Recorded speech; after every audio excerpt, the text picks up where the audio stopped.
এখানে দেখেন আমি গুগল অ্যাডস এবং এসইওর ভিতরে একটা পার্থক্য রাখার ট্রাই করছি। কেন রাখছি? কারণ আমাদের গুগল অ্যাডস আমরা শিখবো, তবে এসইওর একটু ধারণা জাস্ট 1-2 লাইন আমাদের জানতে হবে। এখন এসইওটা হচ্ছে অর্গানিক, ফ্রি, গুগল অ্যাডসের টাকা দিয়ে।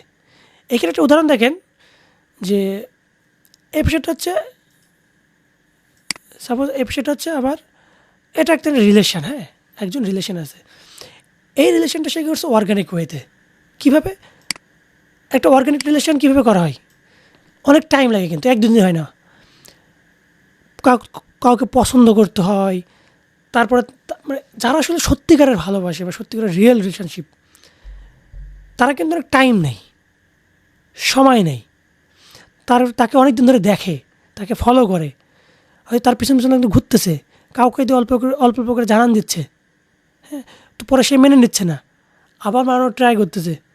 এরকম কিন্তু বেশিরভাগ দেখবেন যে অর্গানিক রিলেশনশিপগুলো একটু টাইম টাইম দরকার হয়, সময় সাপেক্ষ, কষ্টসাধ্য হয় কিন্তু। তবে একবার যখন এই রিলেশনগুলো হয়ে যায়, তখন এই রিলেশন অনেক দিন লং রানে টিকে থাকে, অনেক দিন। যদি রিলেশন কখনোই কিন্তু পার্মানেন্ট না। তবে যে রিলেশনগুলো অনেক কষ্ট করে বিল্ড আপ হয়, অনেক সময় নিয়ে বিল্ড আপ হয়, ওগুলো ভাঙতেও কিন্তু অনেক সময় লাগে, অনেক টাইম লাগে। পাশাপাশি যে রিলেশনগুলো তৈরি হয় গিফট, মানে এটা মনে করেন বড় লোকের ছেলে, হ্যাঁ, টাকা পয়সা আছে কোটিপটি, এই দেখেন গার্লফ্রেন্ড কী করতেছে, যে আইফোন গিফট করতেছে, হ্যাঁ, বা দামি গহনা গিফট করতেছে। এই অনেকে কিন্তু এভাবে করে, দামি গিফট দামি জিনিস দিয়ে কিন্তু পটাই ফেলে, হ্যাঁ, রিলেশন হয়ে যায়। কিন্তু এই রিলেশন ভাঙতে দেখবেন সময় লাগে না। কখন ভেঙে যায়? যখন এই ছেলে গিফট দেওয়া বন্ধ করে দেবে, এই মেয়ে আর পাত্তা দিবে না, বা কোনো না কোনো কারণে ভেঙে যাবে।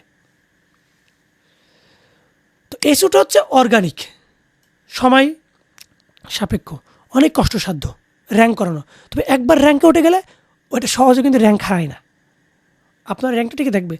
বা গুগল অ্যাডস হচ্ছে টাকা দিয়ে, আপনার আজকে টাকা শেষ, কালকে আপনি ওয়েবসাইট খুঁজে পাবেন না। ঠিক যেমনটা এখানে এই যে অ্যামাজন ওয়েব সার্ভিস, এরা যে গুগল টাকা দিয়ে গুগল অ্যাড করে 1 নম্বর পজিশন দখল করে আছে, আজকে যদি গুগল অ্যাডসে যার বাটন আছে অফ, অফ বাটনে ক্লিক দেবে, এখানে থাকবে না, এ থাকবেই না, হোস্টিংয়ের 1 নম্বর উঠে যাবে। তবে এই যে ওয়েব হোস্ট, এই কিওয়ার্ডটা এরা কিন্তু আছে, দেখেন এই জায়গায় আপনি আপনার যেখান থেকে সার্চ দেন দেখেন, এটা দেখবেন প্রথম পেজে থাকবে এই ওয়েব হোস্ট, এই কোম্পানিটা, এই লেখাটা যেখান থেকে সার্চ দেন, এই কিওয়ার্ড লিখে সার্চ করলে ও দেখবেন। এটা কিন্তু একটু চেঞ্জ হতে পারে, সবসময় যে এখানে থাকবে অনেক সময় এর নিচে আসতে পারে, কারণ অলওয়েজ তো কম্পিটিশান এদের ভিতরে। বাট প্রথম পেজেই থাকবে, কারণ ওরা কষ্ট করে র্যাঙ্ক করছে। এবার যদি কোনো ক্লায়েন্ট বলে যে হোয়াই নট এসইও, তো আপনি ডিরেক্টলি বলতে পারেন না এসইও ইজ ব্যাড, আপনি বলেন SEO is good, but it's takes time. If you want to grow your business very fast, we should go with Google ads. আমাদের গুগল অ্যাডসের সঙ্গে যাওয়া উচিত, গুগল অ্যাডসের থ্রুতে আমরা দ্রুত রেজাল্ট আনতে পারবো। হ্যাঁ, পাশাপাশি তুমি এসও করো, যেহেতু এসও লং টাইম।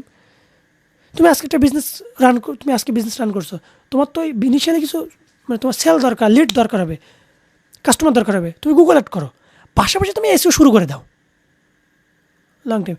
এবার আপনি যেটুকু জানলেন, এইটুকু যদি কোনো ক্লায়েন্ট বলেন আমার এসও দরকার, আপনি কিন্তু কাজটা নিয়ে নিতে পারবেন। হ্যাঁ, ঠিক আছে, আপনি তো বুঝছেন কিন্তু এসও কি, এসওর কাজ কি, এসওর কাজ হচ্ছে ওয়েবসাইটকে র্যাঙ্ক করানো।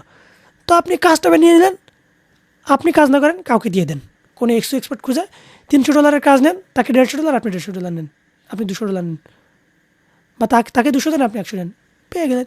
আর গুগল একটা আপনিই করতে পারবেন। এগুলো কিন্তু নিজের বিজনেস গ্রোথ বা নিজের ইনকাম গ্রোথের বুদ্ধি দিয়ে দিলাম একই সাথে।